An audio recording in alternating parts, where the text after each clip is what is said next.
Probability हा chapter आपण बघतोय.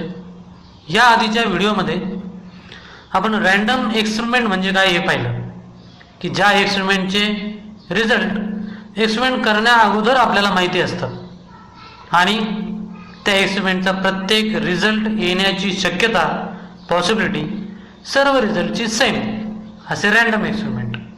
आणि या रँडम एक्सपेरिमेंटचे जे रिझल्ट्स आहेत त्यांना आपण म्हणतो आउटकम्स. ठीक आहे ना. जसं if one coin is toss then the results are or outcome are head or tail. ठीक आहे. सॅम्पल स्पेस जे काय रँडम एक्सपेरिमेंटचे आउटकम्स आहेत ते सर्व एका सेटमध्ये लिहिल्यानंतर त्या सेटला सॅम्पल स्पेस असं म्हणतात आणि तो सेट यसने डिनोट केला जातो. त्या सेट यस म्हणजे सॅम्पल स्पेस यामधील जे एलिमेंट आहेत त्यांना म्हटलं जातं सॅम्पल पॉईंट. म्हणजे समजा की one die is a thrown then there are 6 outcomes. कोणकोणत्या? 1 2 3 4 5 और 6 म्हणजे हे झाले सॅम्पल पॉईंट. ठीक आहे ना. मग आता हे सॅम्पल स्पेसमध्ये कसे लिहायचे त्यावरचे आपण काही एक्झाम्पल बघणार आहोत. यासाठी आपण एक टेबल तयार केला आहे. रँडम एक्सपेरिमेंट, सॅम्पल स्पेस आणि NS means number of sample point in a sample space. First experiment असा आहे, one coin is toss. One coin is toss. समजा आपण एक कॉइन घेऊ. ठीक आहे ना. तो कॉइन टॉस करण्याच्या अगोदरच आपल्याला त्याचे रिझल्ट काय येणार हे माहिती आहे. काय येतील? एकतर हेड किंवा टेल. काय? कॉइन टॉस केला, काय रिझल्ट मिळाला आपल्याला? हेड. मग आपण वन कॉइन इज टॉस या एक्सपेरिमेंटचे रिझल्ट सॅम्पल स्पेस यस मध्ये सेटच्या स्वरूपात लिहायचे. रिझल्ट हेड आहे पण त्याचं पूर्ण स्पेलिंग नाही लिहायचं. त्याचं काहीतरी काय एक सिम्बॉल किंवा एक पहिला अक्षर आपण त्याचं लिहायचं. समजा लिहू H. ठीक आहे. मग प्रत्येक वेळेस कॉइन टॉस केला आपल्याला हेडच मिळेल का? असं नाही. बरोबर आहे ना.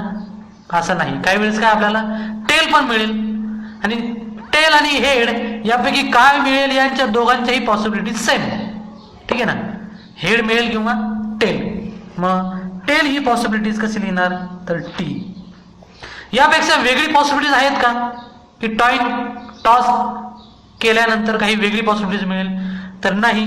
या दोनच पॉसिबल रिझल्ट आहेत. आणि मग म्हणून आपण त्यामध्ये सॅम्पल स्पेसमध्ये H आणि T हेड टेल छापा आणि काटा हे दोन रिझल्ट लिहिले. इथे काय लिहायचं आपल्याला? नंबर ऑफ सॅम्पल पॉइंट म्हणजे नंबर ऑफ आउटकम्स किती आल्या? 2. ठीक आहे. मग आता पुढचा रिझल्ट आहे, पुढचं एक्सपेरिमेंट आहे 2 कॉइन आर टॉस. म्हणजे आता आपल्याला 2 कॉइन घ्यावे लागतील. ठीक आहे ना. आणि 2 कॉइन एकाच वेळेस टॉस करावे लागतील. टॉस केल्यानंतर काय मिळणार? तर पहिल्या कॉइनवर काय आणि दुसऱ्या कॉइनवर काय मिळालं. बरोबर की नाही. असा दोन्हींचाही रिझल्ट आपल्याला एकदाच लिहावा लागणार आहे. म्हणजे ही जी आउटकम्स आहेत ती कशी असेल? दोन्ही कॉइनवरचे रिझल्ट एकत्रित लिहून एक म्हणजे पहिली आउटकम्स आपल्याला मिळेल. आणि ती आउटकम्स काय? तर पहिल्या कॉइनवर हेड, दुसऱ्या कॉइनवर हेड. मग इथं आपण लिहू S is equal to in curly bracket H म्हणजे पहिल्या कॉइनचा रिझल्ट H, दुसऱ्या कॉइनचा रिझल्ट H मिळून फर्स्ट आउटकम्स तयार झाली किंवा या सॅम्पल पॉइंट या सॅम्पल स्पेस मधील हा फर्स्ट सॅम्पल पॉइंट झाला. तर याच प्रकारे जर पुन्हा आपण टॉस केले काय होईल? तर काय मिळालंय? पहिल्या कॉइनवर हेड तर दुसऱ्या कॉइनवर टेल. मग हा रिझल्ट किंवा ही आउटकम्स कशी लिहिणार? पहिल्या कॉइनवर हेड, दुसऱ्या कॉइनवर टेल म्हणजे HT. अशा प्रकारे काय होईल की पहिल्या कॉइनवर हेड मिळाला तर असं पण होईल ना की पहिल्या कॉइनवर टेल मिळेल आणि दुसऱ्या कॉइनवर हेड. अशी पण पॉसिबिलिटीज आहेत. मग ही आउटकम्स आपण कशी लिहिणार? तर TH किंवा दोन्ही कॉइनवर टेल म्हणजे TT. अशा प्रकारे आपल्याला या एकूण 4 आउटकम्स किंवा या सॅम्पल स्पेसमध्ये 4 सॅम्पल पॉइंट असतील, यापेक्षा वेगळे आउटकम्स येऊ शकतील का? पॉसिबल नाही, यापैकीच काहीतरी आउटकम्स येणार. म्हणून इथे आपण लिहू number of sample point in a sample space is equal to 4. ठीक आहे. पुढचा एक्सपेरिमेंट आहे 3 कॉइन आर टॉस्ड. म्हणजे आता आपल्याला एकाच वेळेस 3 कॉइन घ्यावे लागतील. ठीक आहे. 3 कॉइन टॉस केले. ठीक आहे. 3 कॉइन टॉस केल्यावर एकाच वेळेस आपल्याला 3 रिझल्ट मिळतील 3 कॉइनचे. आणि हे 3 रिझल्ट म्हणजे 3ही कॉइनवरचे रिझल्ट मिळून एक आउटकम्स तयार होईल. ठीक आहे. आणि आता जी मिळालेली ती कशी आहे? पहिला टेल, दुसरा हेड, तिसरा टेल. परत एकदा आपण टाकले तर काय झालं? तर पहिला हेड, दुसरा टेल, तिसरा टेल. ठीक आहे. अशा प्रकारे आपल्याला वेगवेगळ्या पॉसिबिलिटीज लिहिता येतील, वेगवेगळ्या आउटकम्स लिहिता येतील. मग ते आउटकम्स आपण लिहू की एस इज इक्वल टू, समजा सुरुवातीला 3ही कॉइनवर आपल्याला हेड मिळेल म्हणजे असं आपण गृहीत धरू. कसं आहे की ज्या ज्या आउटकम्स आहेत त्या लिहिताना आपण एका काहीतरी विशिष्ट क्रमाने लिहायच्या, म्हणजे एखादा रिझल्ट, एखादी पॉसिबल आउटकम्स आपल्याकडून लिहायची राहत नाही. ठीक आहे ना. म्हणजे समजा आपण असं लिहिलं की 3ही कॉइनवर हेड मिळेल किंवा आपण कॉइन टॉस केले तिन्ही पण आणि असं मिळालं की पहिल्या 2 कॉइनवर हेड आणि तिसऱ्यावर टेल. ठीक आहे ना. म्हणजे कसं होईल? H T. किंवा हे कॉइन आपण काय केले?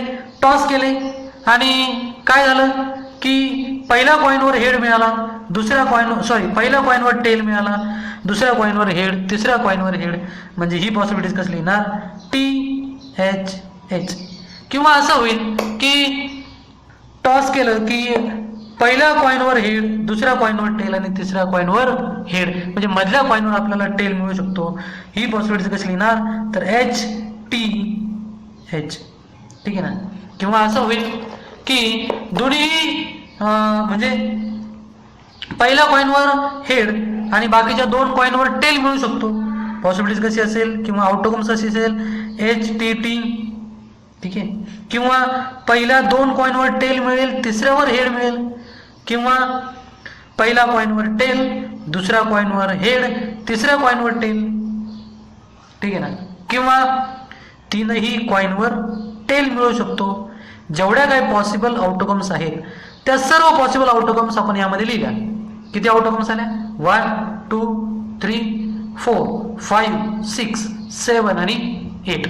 There are 8 sample points in a sample space. Therefore NS is equal to 8.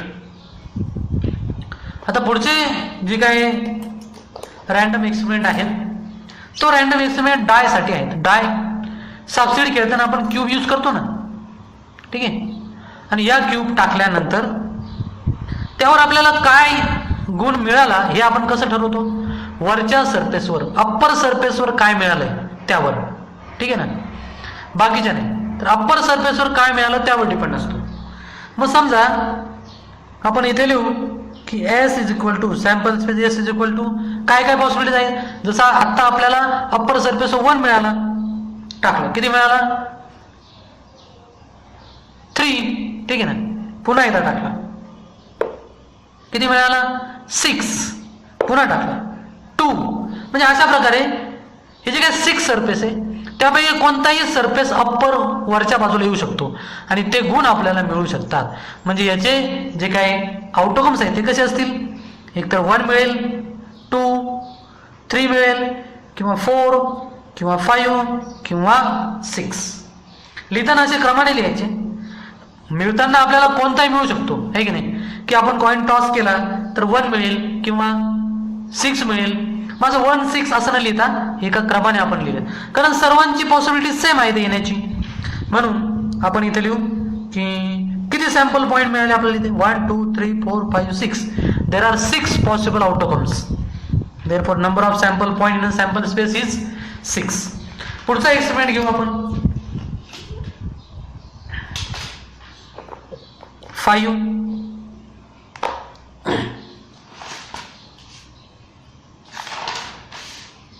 1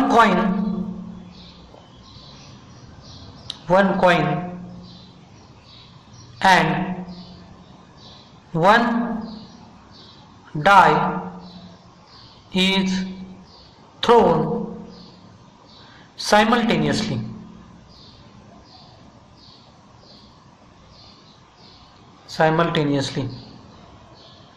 म्हणजे काय करायचंय, एकाच वेळेस एक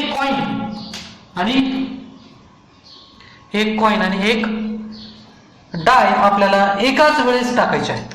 ठीक आहे, सॅम्पल स्पेस कसा येईल ते बघू आपण आता. तर मग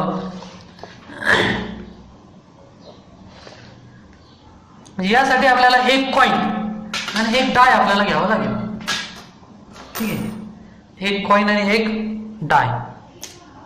ठीक आहे, आता एक कॉइन आणि एक डाय जर आपण थ्रो केले, काय झालं, रिझल्ट काय आहेत, हेड आणि 1.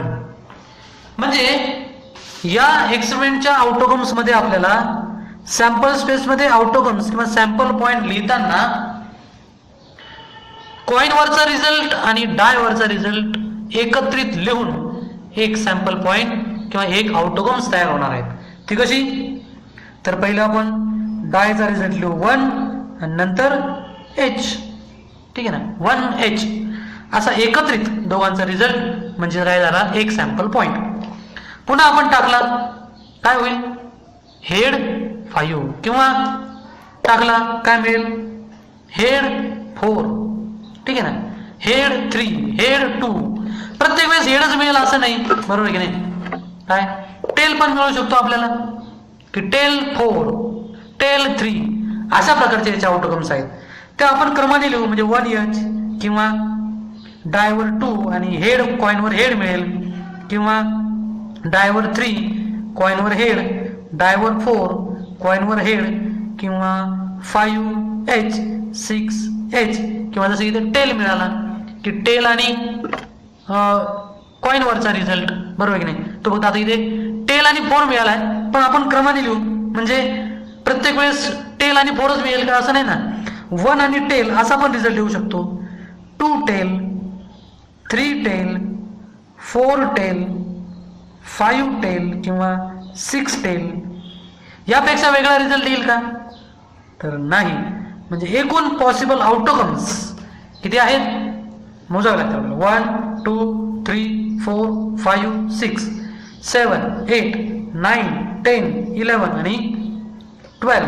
Therefore NS is equal to 12. Means here in a sample space there are 12 sample points. ठीक आहे, अशा प्रकारे आपण हे वेगवेगळे एक्सपेरिमेंटचे सॅम्पल स्पेस आणि या सॅम्पल स्पेस मध्ये किती सॅम्पल पॉइंट आले ते आपण या टेबलमध्ये लिहिलं. ठीक आहे.